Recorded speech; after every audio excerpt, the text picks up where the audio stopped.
This channel's content is strictly for educational and informational purpose and does not endorse or promote any form of violence, harm, illegal activities, self-injuries and communal disharmony. Sheikh হাসিনার বিরুদ্ধে red corner notice জারি ইন্টারপোলের।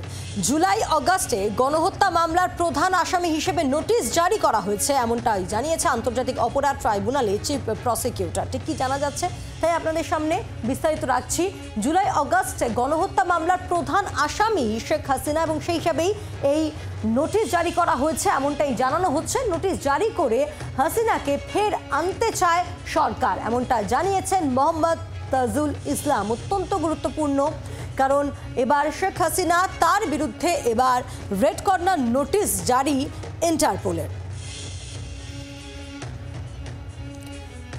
আর এই প্রসঙ্গে তৃণমূলের রাজ্য সাধারণ সম্পাদক কুণাল ঘোষের ঠিক কি বক্তব্য শুনব। দেখুন, এটা সম্পূর্ণ আন্তর্জাতিক বিষয় এবং স্পর্শকাতর বিষয়। মাননীয় মুখ্যমন্ত্রী মমতা বন্দ্যোপাধ্যায় আগেই বলেছেন যে এটা যেহেতু বাংলাদেশের বিষয়, এটা আলাদা রাজ্য নয়, আলাদা দেশ, ফলে এটা পশ্চিমবঙ্গের কোনো বক্তব্য বা কোনো করণীয় সেই অর্থে নেই। এটা দেখার বিষয় হচ্ছে কেন্দ্রীয় সরকারের, বিজেপি সরকারের, ভারত সরকারের।